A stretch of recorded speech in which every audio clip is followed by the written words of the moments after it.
At the time of this recording, Spider-Man Brand New Day has come out in theaters. I saw it, and I have to say, I thought it was pretty great. I loved it as a jaded MCU fan, I loved it as a lifelong Spidey fan, and I loved it as a fan of movies. It got me thinking about the previous solo trilogy, Homecoming, Far From Home, and No Way Home.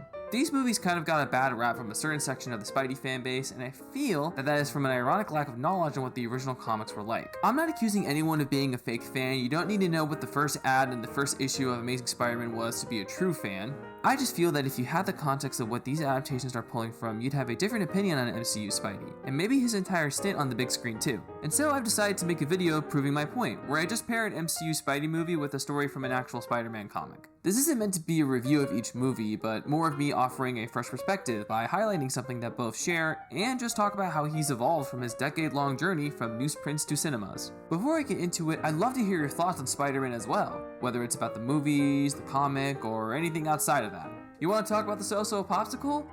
Go ahead, sure. No judgment.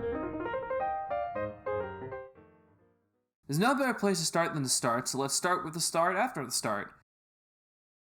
I'm starting with issue 2. Issue 2 of The Amazing Spider-Man, written by Stan Lee and Steve Ditko, sees the dastardly debut of the Vulture and the Tinkerer, split into 2 stories. In regards to the Vulture story, it's pretty cool how fully formed he is in his first appearance. There's a lot of first times in this book besides the villains. We get the first time Peter starts working for Jonah as a freelance photographer, the first time we see Peter upgrade some of his tech, and the first time he outright says he'll change course from a TV entertainer to, as he puts it, a secret adventurer. It's only been 2 issues, but already Lee and Ditko have hit the ground running on what would become many of his iconography and core elements. When reading this issue, I was struck by how funny it was. The kind of humor the story has is atypical of what you might imagine in a modern superhero story.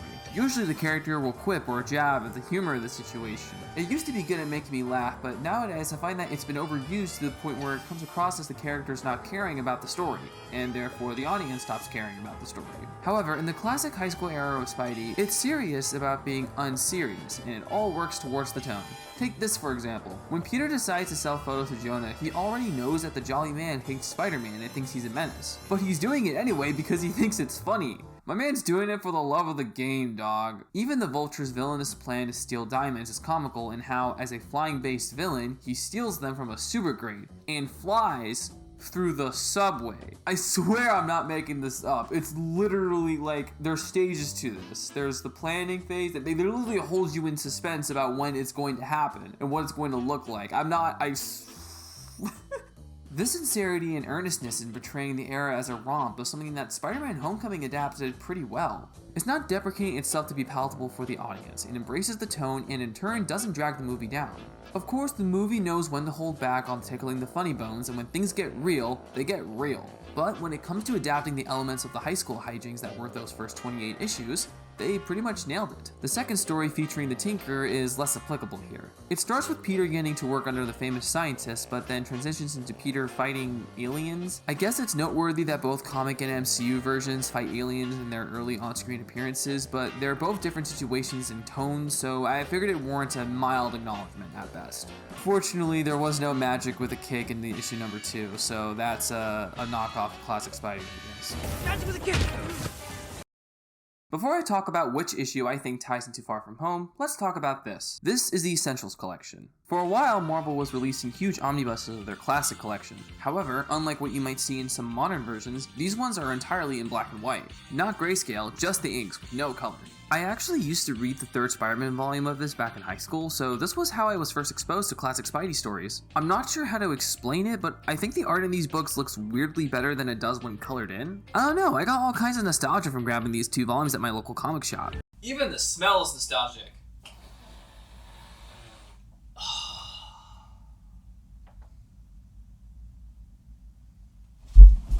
Okay, now for the actual comic. College-era Spider-Man is where a lot of his more well-known supporting cast arise. His friend and roommate Harry Osborn, the firecracker Mary Jane, and his lady love Gwen Stacy. The latter is of special importance to him, because shortly after her father, Captain Stacy, bites it in issue 90, Gwen has come to love Peter and hate Spider-Man, making Peter's life strenuous with, if she finds out I'm Spider-Man, she'll hate me forever! When she flies out to London to stay with relatives, Peter is too late to see her off. and spends an entire issue reminiscing about the past, which is basically an excuse to rehash the origin story in the John Romita senior style, but I don't really care, it looks great, before he goes and fights the Beetle. After all the preamble, issue 95, written by Stan Lee and drawn by John Romita Sr., sees him resolving to fly out to London to try and talk to her. Oh, hey, Peter is in another country and is on a quest of love, but his Spider-Man duties get mixed up in it. I wonder where I've seen this before! Despite Far From Home and issue 95 having both Spider-Man and London, the two adventures are almost completely different. One carries over the high school tone from the previous movie, while also belonging at the end of a massive saga, and the other is a fairly normal Spider-Man story with action, adventure, and a little bit of drama. A through line of this version of Spidey is him dealing with the consequences of Captain Stacy's death. While Uncle Ben's death is brought up far less frequently, but still sort of treated like it mattered, the death of Gwen's father and the guilt Peter feels over it is the most prominent. The issue itself ends with Pete not going to Gwen. Due to having rescued the American delegate and his son in London, everyone in the city now knows that Spidey's in town, and so feels that if he goes and see her now, as Peter, she'd put two and two together. In fact, I'd wager that the way Captain Stacy is handled in this era and how much it means for Peter in this moment in time also mirrors how the Raimi movies portray Uncle Ben's death. I think both even have moments later where the hero is faced with a weird vision of them, reinforcing the values that they held. That's kind of crazy. If there's one thing that both the movie and this issue demonstrate, is that you don't have to keep Spider-Man in New York City for it to be a good Spider-Man story. For the comics, he already had adventures where he traveled out of state before issue 95. But over at the movies, this was uncharted territory for Tom Holland's portrayal and Spider-Man films. I already gave my thoughts on Far From Home in my very rough video where I just stream of conscious my return to that movie, which you can find on this channel. But while the story isn't as tight as Homecoming, taking him out of the Big Apple was not one of the problems with it by far. No matter where he is, Peter Parker will always be Spider-Man, and you can be sure of that. Okay, so for this next book, I'm going to be requiring some protective gear, because this next one coming up, is dangerous. It's quite possibly the worst possible thing anyone could ever have in their home, let alone a true Spidey fan. Masking up, got my gloves on.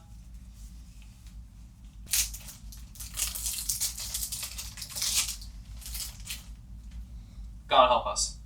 I'm not gonna sugarcoat it, this one's bad. From Joe Quesada and Paolo Rivera, as well as these other artists, comes the sequel to One More Day, One Moment in Time. One More Day is, of course, the heavily criticized story where Peter and MJ sold their marriage to the Marvel version of the devil from the Bible to save Aunt May from dying via gunshot. As you can imagine, its follow-up is just as bad. One Moment in Time is all about rewriting the timeline and showing how Peter and MJ's marriage dissolved. All to set up what the rest of Peter's life would be like after Civil War. The marriage issue is revisited here, even down to using the same pages for certain scenes. But then the book adds new art to twist the original events so that it ends with the two not getting married at all. The fact that they reuse the art just inevitably invites comparison and demonstrates how much better written that original event was. This didn't improve anything, it's just destructive. Normally, I wouldn't touch this book with a 10-foot pole, but this features the moment where Peter asks Doctor Strange to cast a spell that erased the memories of everyone. And if you've seen No Way Home, that's how the movie technically ends. Want to know what the original version of that ending looked like?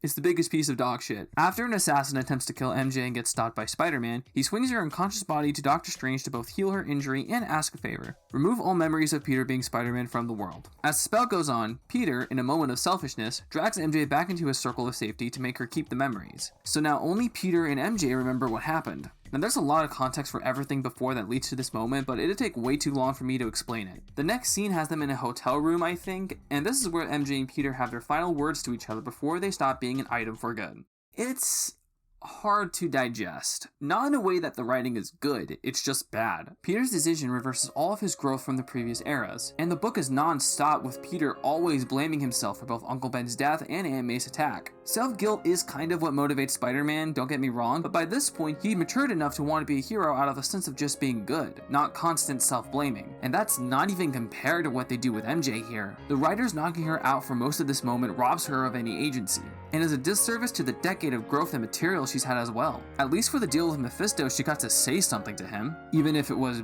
basically nothing. All of this was done to reset the book back into a status quo that had long grew out of and wasn't beholden to anymore. Decades of life, triumphs, and love. Erased because they thought the character would appeal more to modern audiences somehow? Nothing more relatable than erasing your marriage and making the world forget who you were, right? Barf. That live action segment I filmed was made as a joke, but this book really is too toxic to read. Thankfully, and I truly mean thankfully, No Way Home is much better. Right off the bat, the movie has the added benefit of this being the last one where MCU Peter is in high school. Being a teenager makes his decision to get Doctor Strange to make everyone forget way more understandable and true to this version of the character. Not a fully grown man who decided to sell his marriage to the devil. Whereas one moment in time feels like Peter is complacently following a path that's wrong, No Way Home has him push against the grain as he tries to save the villains from themselves and their deaths. It's consistent with how his arc throughout the movies has been of fighting hard to hold on to the values he believes in. His guilt over Aunt May's death, therefore, feels more justifiable to him.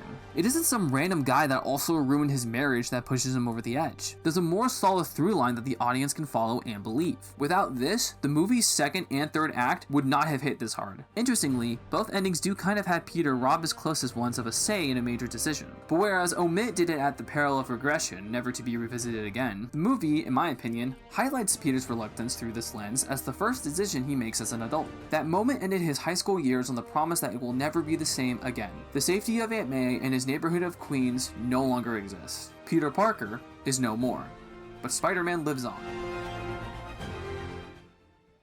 I hope I got across how storied Spider-Man's history has been. It's virtually impossible to capture everything about the character, heck Marvel Comics in its entirety, in the span of a 2 to 3 hour movie, especially ones that connect to each other. However, many, and I was this way too for a while, would focus on what the MCU films didn't do that the Raimi or even Webb films did. My limited view of Spider-Man from just his films blinded me from the good parts of Tom's run, and now that I've read the originals, they made me realize everything commendable about his original trilogy. The MCU trilogy not mentioning Uncle Ben by name doesn't make them bad Spider-Man movies. You'd think after the amount of adaptations this guy's gotten that most fans would be more cognizant of that fact, but I guess the internet is that effective at echo chambers. Anyway, thanks for watching.